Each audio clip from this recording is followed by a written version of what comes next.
join us in the Robin as we're backtracking runway 32 at Thames on the New Zealand's North Island. Keep taxiing towards the end of the runway. We're going to conduct a full VFR flight completely in uncontrolled Class G airspace. To begin, we'll depart Thames via the circuit and start heading southeast. Okay, let me get the Navigraph chart up so that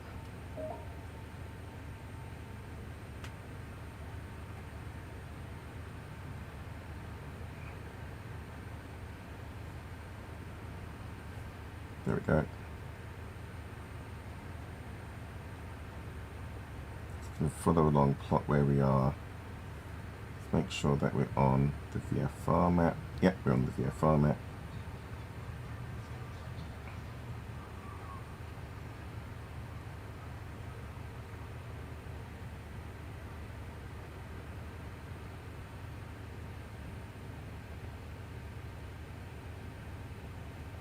Okay.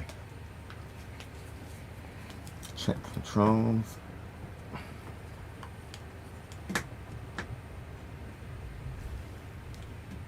Visually check. Can't see the elevators or the stabilizers, so we just have to trust them. So let's release the brake. So throttle.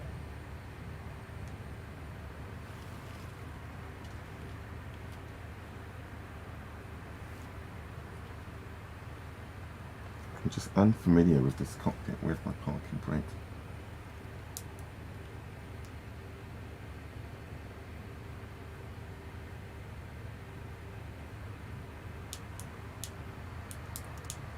Okay, so it was already off.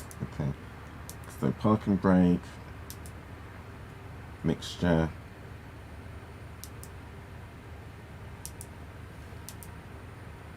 fuel tank selectors, pitch, fuel pump,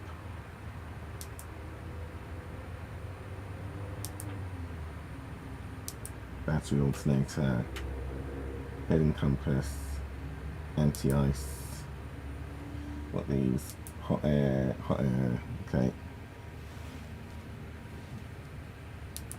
And my lights. Okay, landing lights on, taxi lights on, strobe on, navigation on. Let's put the pitot heat on.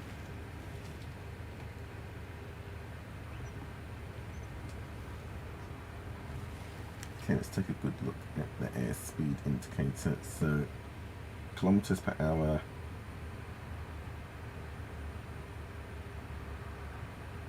Definitely the outer rim.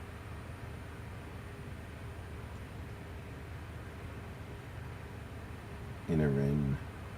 Knots. Okay, nautical miles. Okay, let's go. So let's backtrack the runway.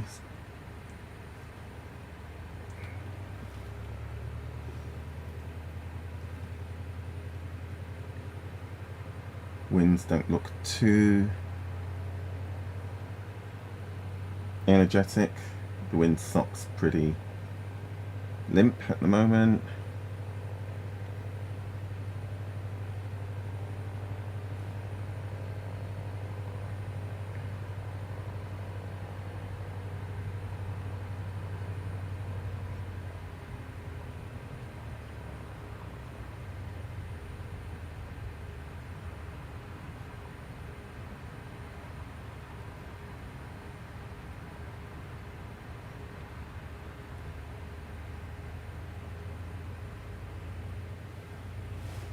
Okay, that's the runway to our right. It's a grass field.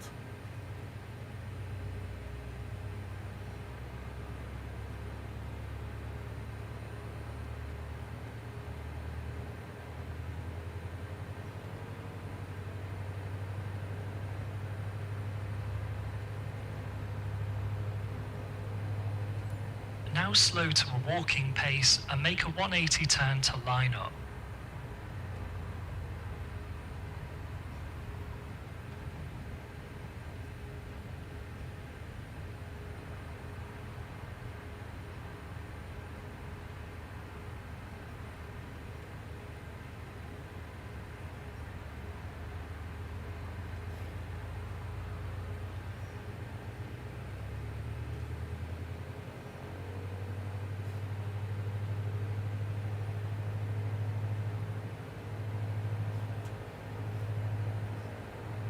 Align yourself in the centre of the grass runway and come to a stop.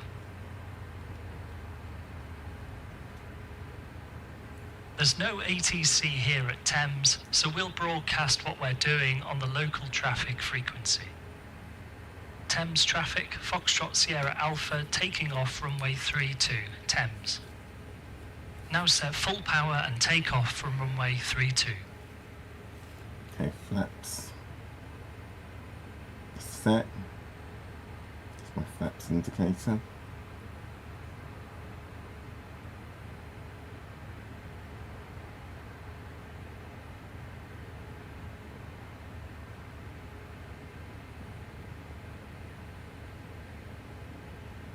Okay, where's my flaps indicator?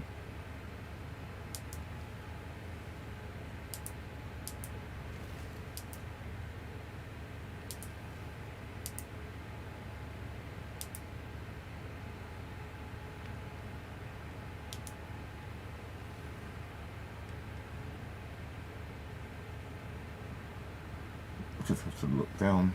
Okay.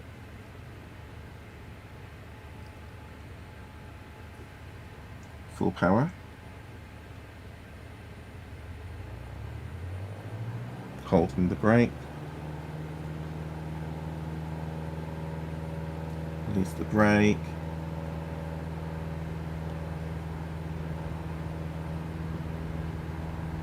Airspeed alive.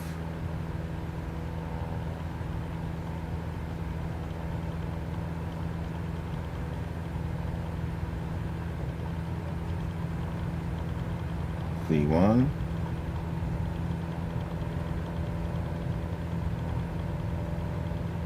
Raise the nose to the climb attitude. Rotate. Positive rate of climb.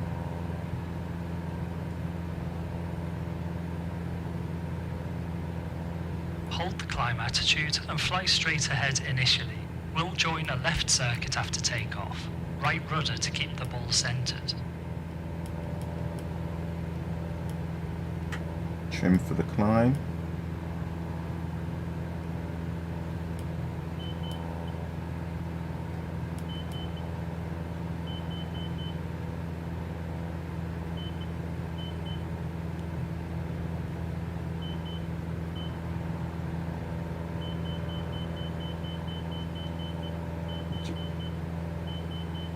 Track the flaps.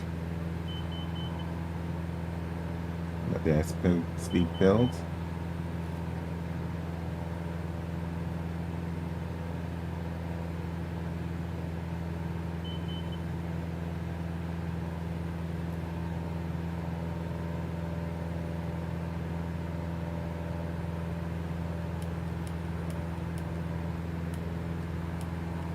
feet above airfield level, flaps up.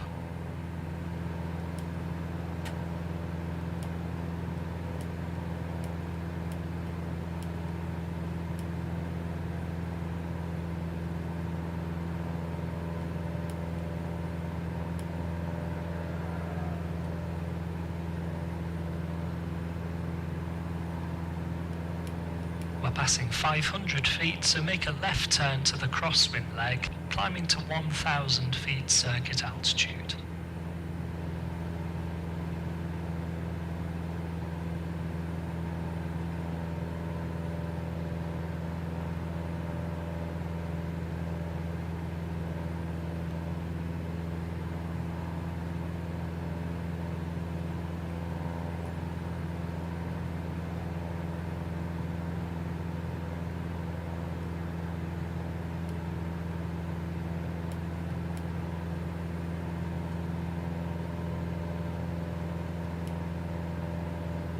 Level off at 1,000 feet and turn left onto downwind, heading 140.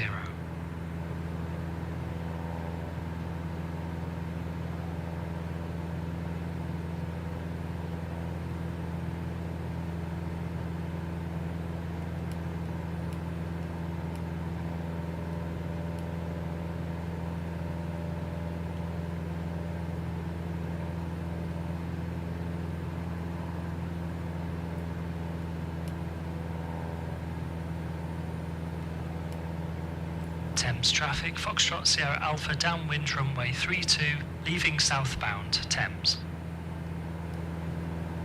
We're on the downwind leg of the circuit. We're going to carry on straight ahead and begin our local flight and climb higher once we've left the circuit area.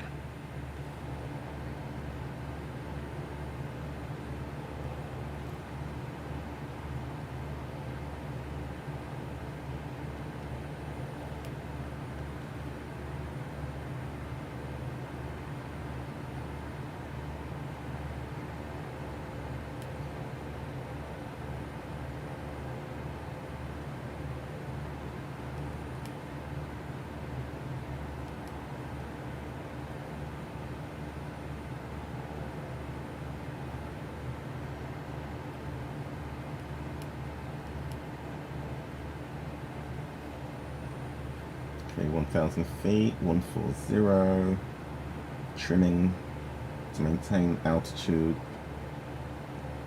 increase Keep flying, heading 140.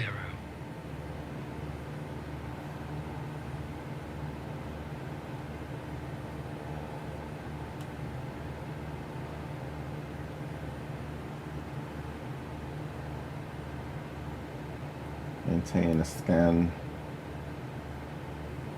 the primary instruments.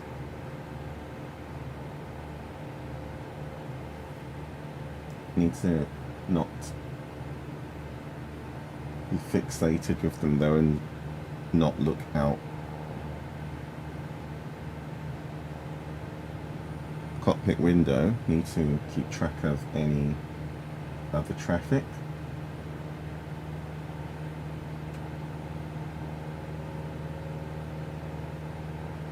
Now we've left the circuit to the south, climb straight ahead to 2,500 feet on heading 140.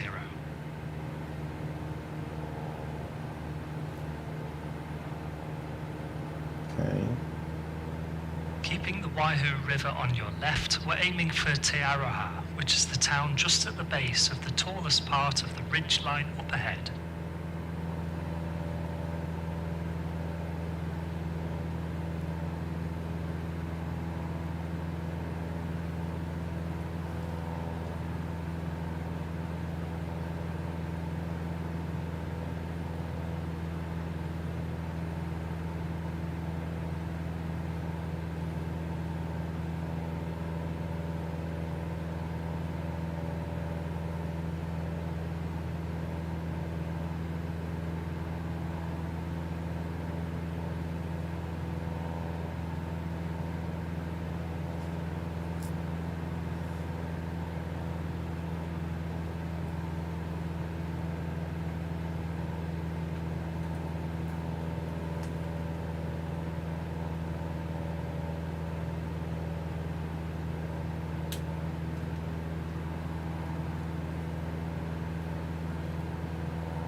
$1,500 feet.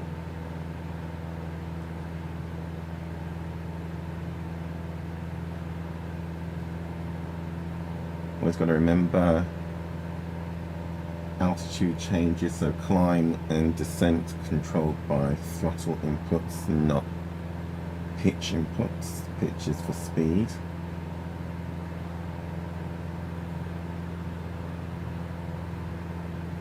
So we're currently pitched for about 120 knots. 150 knots, sorry, glasses muck. 1,000, passing 1,800, 1,900 for 2,000, so pulling back on the power. Arrest our rate of ascent. So let's trim it. So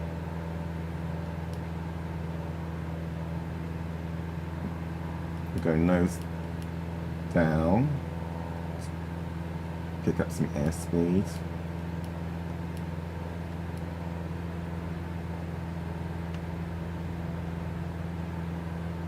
Aiming for 2,500 feet, not 2,000 mark.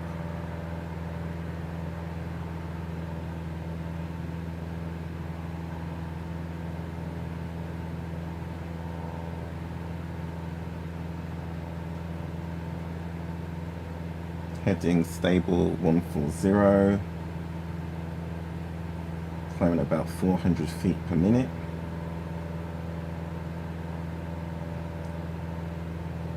Increase speed to about 155 knots. Passing 1,250 feet.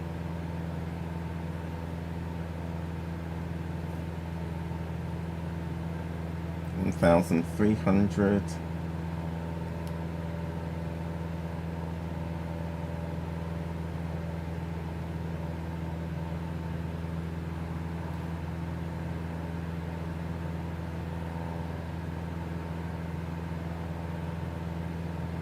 Maintain 2,400. 2,500 feet. Accelerate to cruising speed of about 100 knots.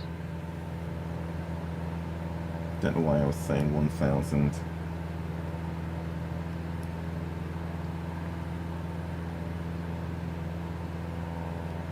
Okay, there we are, 2,500.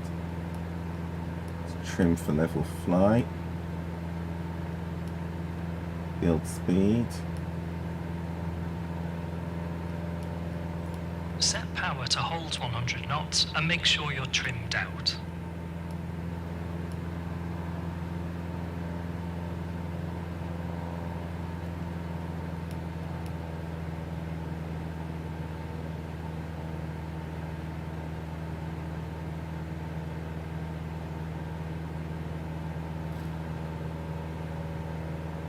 Make sure I don't stray off heading.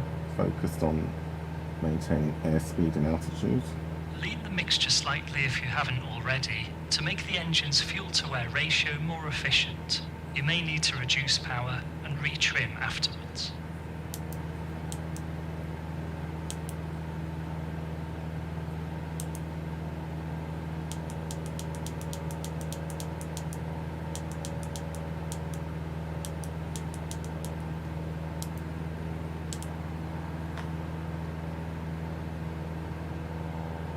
Holding at 2,500 feet, 140 degrees, 100 knots, which is the inner band.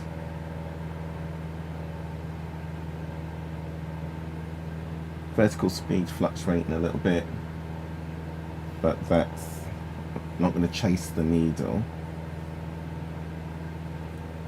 We're now flying visually in uncontrolled airspace. At this altitude, we don't need to account for any cruising level restrictions, and we can simply remain clear of cloud.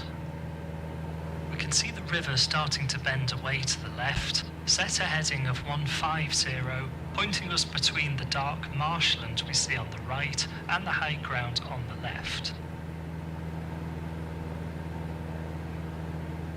Okay. We're on 150 degrees.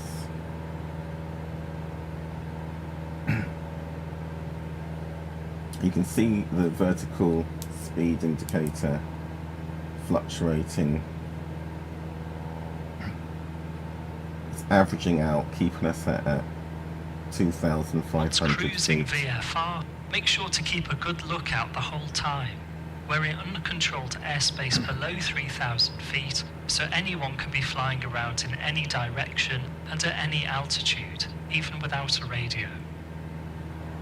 If we were to climb above 3,000 feet, we'd need to fly at a VFR cruising level.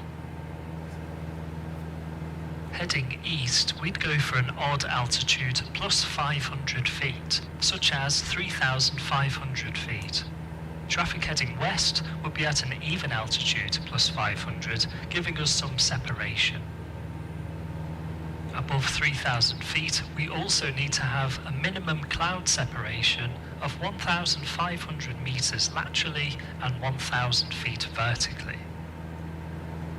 This is instead of simply staying out of the cloud and remaining in sight of the ground, as we're doing here at 2,500 feet. If you look to the left, you'll see the town of Pyaroa, and just beyond that a gap in the ridgeline called the Waihi Gap. Watch for traffic going in or out of there and continue heading 150. watching altitude as well. You have to be careful as I crest over this rise, this ridgeline.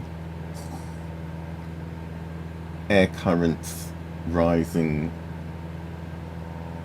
off of it as they pass over it will give me additional lift, and then as I get to the downwind side, as the air currents drop, we'll get a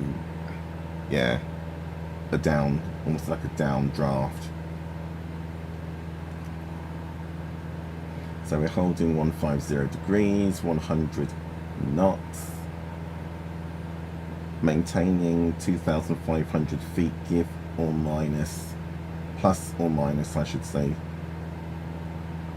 20 feet, because we're going to keep fluctuating. We're not able to maintain an absolute zero rate of climb or descent. So you can see the rate of climb increasing as we approach. We're on the upwind side,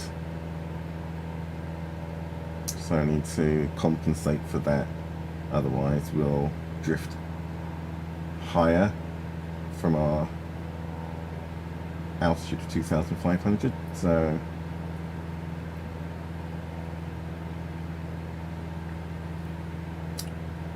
and then need to stay ahead of the aircraft as we crest over the ridge and get the opposite effect. And our vertical speed will drop.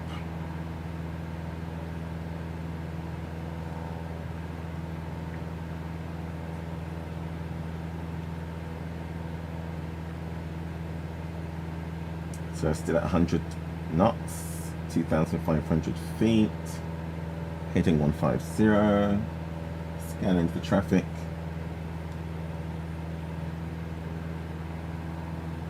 See the highest peak on the left side? That's Tiaraha town just below it. Take us overhead Tiaraha. When flying VFR, there are minimum altitudes that come into play. Unless we're taking off or landing, the rules are that we can't get any lower than 500 feet above the ground or any person, vehicle, building, etc. That minimum becomes 1,000 feet if crossing a built-up area such as a town like Tiaraha. For really big towns and cities, another rule comes into play, which is the glide clear rule.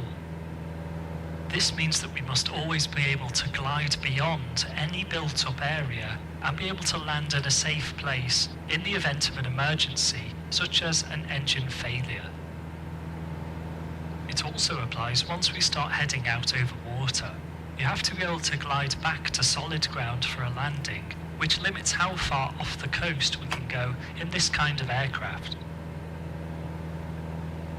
We're going to carry on ahead towards Tiaraha before heading towards our next airfield, Matamata.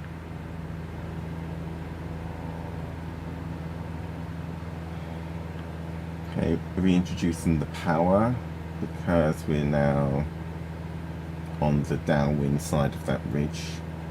That updraft that was causing the climb's gone. Don't want to we're about 2,450 feet. Don't want to go below that. That'll be outside of our tolerance. Let's get back to within 10-20 feet, plus or minus.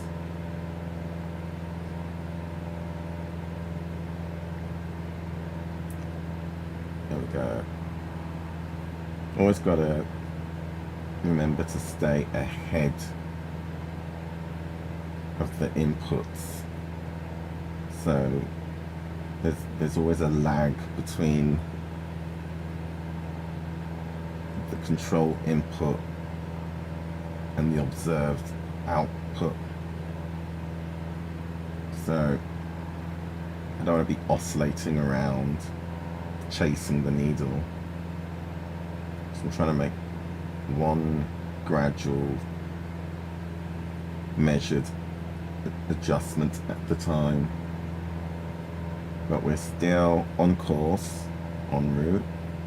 We're now nicely 2,500 feet, still at 100 knots, far enough away from that peak on our left so as not to be disturbed by up or down drafts.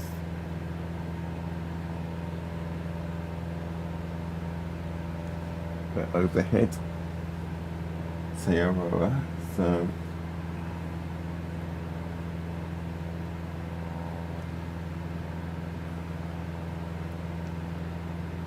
should get our next objective soon.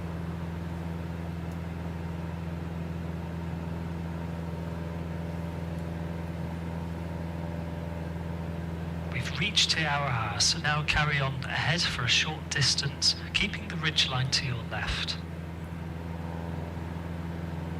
Okay, the outcrop of that ridge definitely has an updraft coming off it because we just As had we get closer to the ridgeline, become mindful of turbulence. There you go. If the wind is strong and is coming from the other side of a ridge, you can find severe downdrafts, so always give high ground some extra space when downwind of it. If you look to your right at about 1 o'clock, see the long straight road? Turn to heading 160 and follow the road, keeping it on your left. means that road down there, surely. Oh no, there it is. Couldn't make it out. So, right turn 160. We're at about 2,590 feet, so let's introduce a little bit of a descent. Follow this straight road and it'll take us towards Matamata Airfield. The road is an example of a line feature. Line features such as roads and railways are great for following, but if crossing over them, be mindful that they don't give precise lateral guidance, unless there's a standout feature, such as a junction or a town. Oh, bit of turbulent here. When following a line feature, keep it on your left side, as this makes it easier to see from your seat. Traffic following the line in the other direction should also be doing this, giving you some separation. Oh, turbulence.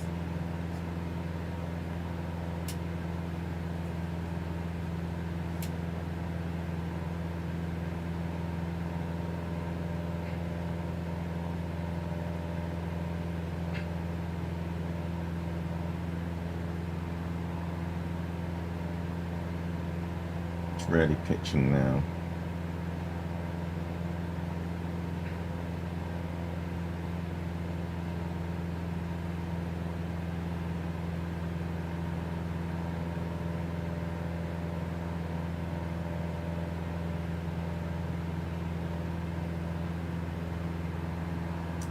Take a bit of power out. Let's get that down to 2,500.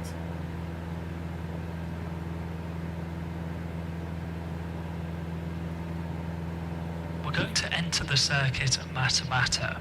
Although it's uncontrolled, we still use our radio to broadcast our position and intentions and listen for other traffic. To enter an uncontrolled circuit, we use the standard overhead join, which has us arrive overhead the airfield at circuit altitude plus 500 feet, looking down onto the airfield to observe the runways and look for any other aircraft. The live side of a circuit is where the circuit pattern is. The dead side is the other side of the runway, which is where we do any descending down to circuit altitude. The road we're following kinks off to the left, but we're going to keep heading 160 as it takes us straight towards Matamata. Start descending to 1,700 feet. Okay, so powering back. Let's get a nice steady 400 feet per minute descent going.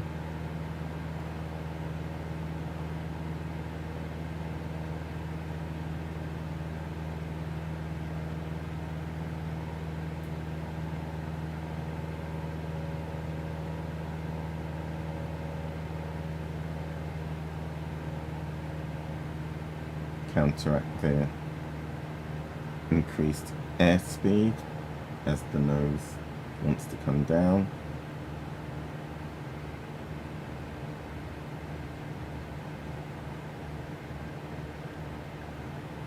$2,300.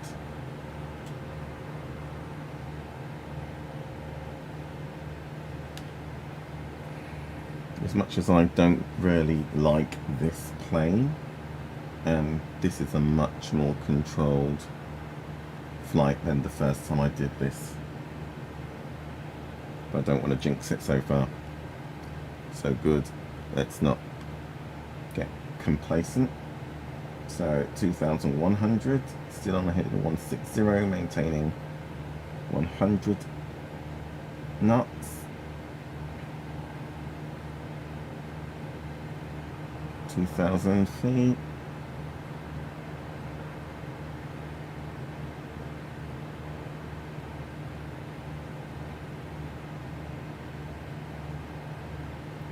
$1,900. Ooh. Bit of a crosswind. 1,800. Apply a little bit of throttle to slow down the descent. We make a radio call before we reach the overhead to give advance notice to any other aircraft in the circuit. Matamata traffic, Foxtrot Sierra Alpha, 1,700 feet from the north for overhead join at Matamata. Looking just left of the nose, you can begin to pick out the wide grass runway of Matamata with the white buildings to the western end. We're going to use runway 28, making a right-hand circuit for training. Maintain 1,700 feet and turn left slightly to fly over the runway 28 threshold, about heading 130.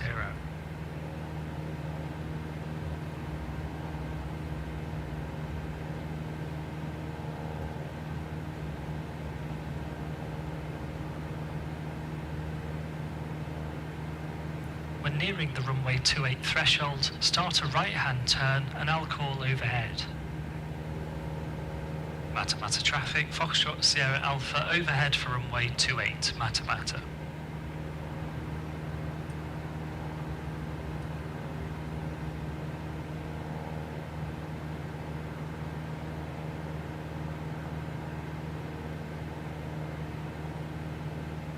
Now we're crossing the runway, we're entering the dead side. Start descending to circuit altitude, 1,200 feet, and turn right to cross over the upwind end of runway 28, near the white buildings. Matamata, Foxtrot Sierra Alpha, descending dead side 28, Matamata. Keep the turn going towards heading 010 and aim to cross the upwind end at circuit altitude, 1,200 feet.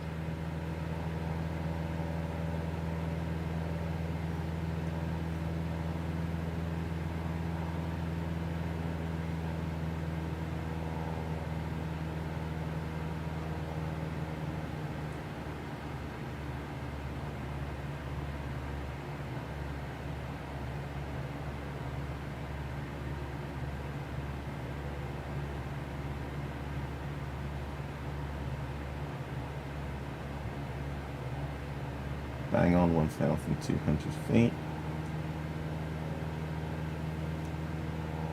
Now we're crossing the upwind end. We should be 1,200 feet and about heading 010 as we enter the live side. Bang on.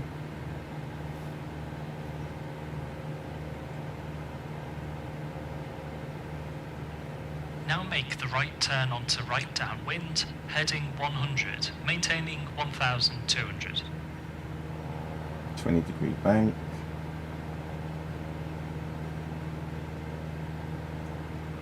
Maintain 1,200 feet.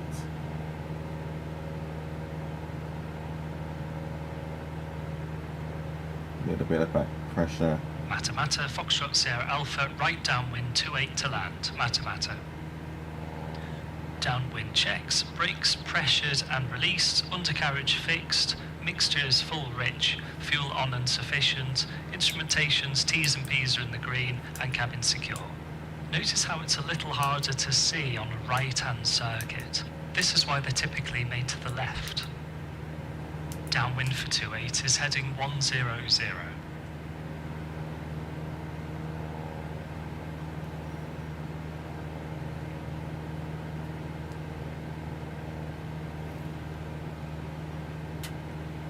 Runway looks about 45 degrees over your right shoulder, so make your right descending turn onto base, slowing to 80 knots.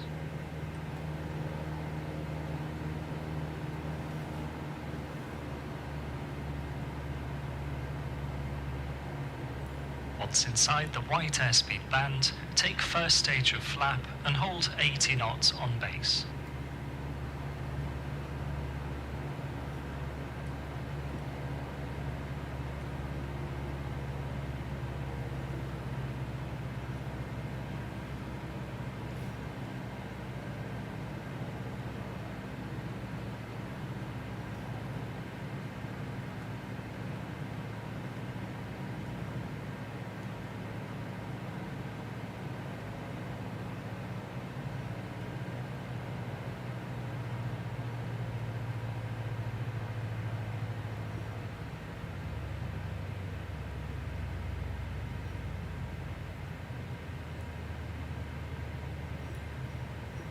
Matamata's runway 28 is grass and unmarked. It also has unusual dimensions, being about triple the width of a normal runway, at 137 metres wide. Make your own turn onto final and judge your approach with this in mind. Matamata, Foxtrot, Sierra Alpha, final 28 for full stop, Matamata. Bring the speed back to about 60 knots and take landing flat. We'll make a full stop landing. As this grass runway is unmarked, choose an aiming point roughly where you'd expect to find the runway numbers and keep that locked in your windscreen. The wideness of this runway will give the illusion of being low, so try to account for this. Power back and flare attitude, look to the far end.